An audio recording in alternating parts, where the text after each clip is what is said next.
2022 season, and not all of it, but I watched some races here and there. And then in the 2023 season, I probably watched every race, and by that point, I had become accustomed with all of the names of the drivers and everything like that. So I was like, maybe I should go back and watch Drive to Survive, and maybe like a different season. So I went back to the first season, and after a couple episodes, I don't even think it was a couple episodes, I think I probably just picked a random one, and because I knew all the drivers now, I was like, wow, this is actually like incredible. And I could see why people that knew nothing about racing suddenly became big fans of it, because they do a good job of not only showing you, the racing up close, but really going into the history of racing and, telling you everything that happened before the current era. So, like, if you didn't know that back in the day, these race cars were pretty much like death pods where you just, strap yourself in and just try and make it around without absolutely crashing into a tree. So seeing old footage of that is really cool.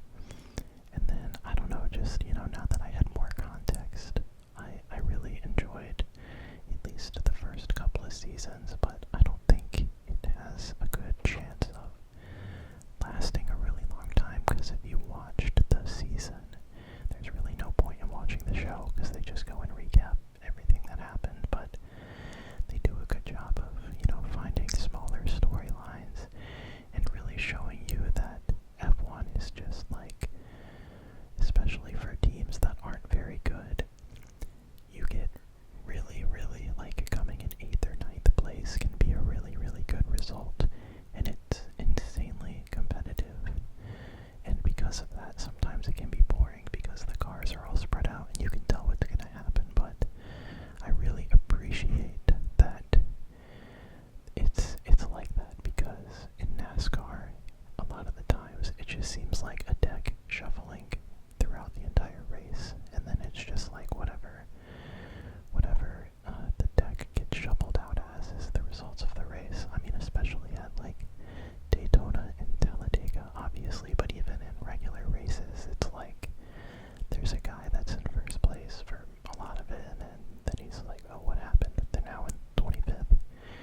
And then, I mean, that happens in F1 too. It's just like, in NASCAR, it's crazy. It's just constantly changing. So, and I also love the fact that it's kind of like a full weekend type of thing, where the Friday practice and the Saturday qualifying are of equal importance as the race itself, because putting yourself in a good starting position is like a lot of the race, probably like 30%. If you can go out to a good start, it's pretty easy to maintain your position. So I appreciate all of the lead-in to the races, and seeing who's good in practice, and then how qualifying turns out, and the fact that there are only 2 drivers on each team creates some really interesting strategies. And the smaller field, makes it a lot easier to follow. You can kind of see what's going on all around. So there's a lot of things that I like about F1.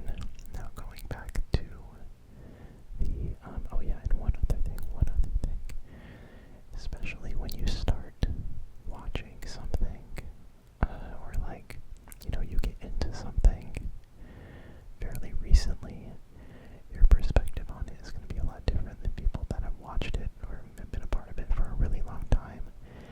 And I just think it's really hilarious how it seems like a lot of people don't like Max Verstappen because he wins every race, so like for good reason, like he makes it more boring. But it's just funny that then Lewis Hamilton is like one of the most popular drivers, and all he did was make F1 extremely boring for like 10 years.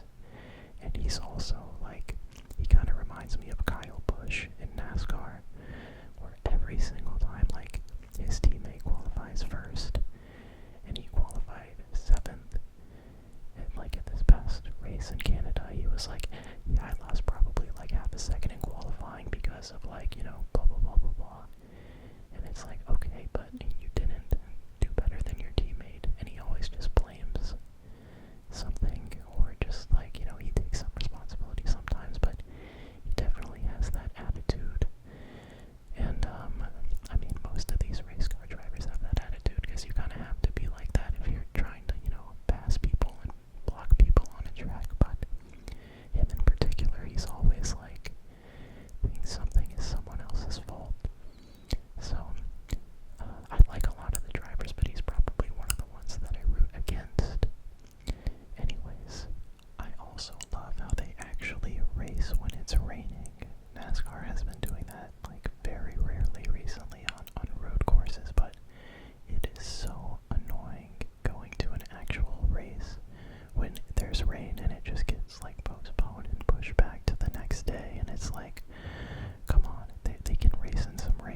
stars him and Ryan Reynolds.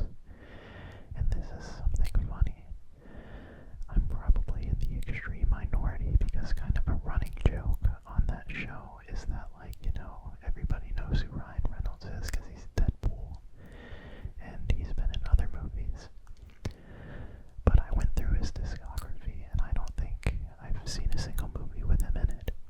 So I don't even know. I didn't know who he was, and still to me he's just the Wrexham guy. But basically I started watching the documentary because I was listening to the It's Always Sunny in Philadelphia podcast, and he was promoting it a lot, saying how he bought a soccer team. And I was like, okay, I'll watch it. It seems pretty interesting. And the documentary, basically, I mean, it just goes through the process of him buying a English football team that was in the National League, which is a very, very, very, very low division of football. And I didn't know too much about this stuff because I never watched soccer. I did play it growing up. It was the first sport I played because it's very easy. You just, you know, get some shin pads and some cleats and you can play. But I really enjoyed that documentary, probably mainly because I liked the creator of it, but also because it was more targeted at me, a stupid American that doesn't know anything about soccer or the English football, whatever you call it, championship. Whereas with Drive to Survive, I already knew a lot about racing, and even though I didn't watch F1, like, I could figure out, you know, everything without having it to be, like, hand explained to me. But there's so many different things that it kind of taught me about it, and it's a pretty good documentary. I think season 3 is actually just now coming out, but season 2 was alright. When they got promoted, obviously, that was a really good episode, but season 2 was okay. The first season was really good, and I really liked how it ended. Not gonna spoil it, but I mean, I guess I'll spoil it because it's just a documentary about something that already happened. But I like that they didn't get promoted at the end of the first season, so it lets you, you know, be a part of the journey, and it's not like you were just joining after they already slayed the dragon. And what made the documentary so powerful is, like Drive to Survive, how it explained the history of racing and everything. It explained the history of Wrexham, or the football club Wrexham, and how they used to be like a really good team, but a bad owner kind of purposefully tanked the team into the ground and was trying to sell the stadium. And it was really, I guess, relatable. Like, you really could feel for the fans of the team and the city, how it's just all been going downhill and they just need, like, some kind of hope. And then, you know, it's just really cool seeing the turnaround in full force. And part of what really made me become a Wrexham fan was Bootlegger, who is somebody, I guess he's a YouTuber, I guess that's where he posts his videos, but I knew of his videos a long time ago because they kind of became memes. I don't know if it was on Vine or maybe after that, but he would vlog himself at these semi-amateur looking soccer games, football games, and there are just so many funny moments, like a compilation. You should look them up, it's really funny. But like, the ball goes through the net for a goal, but then the ref says it's not a goal, and because it's like semi-professional, or I guess it's full professional, but it looks like he's at like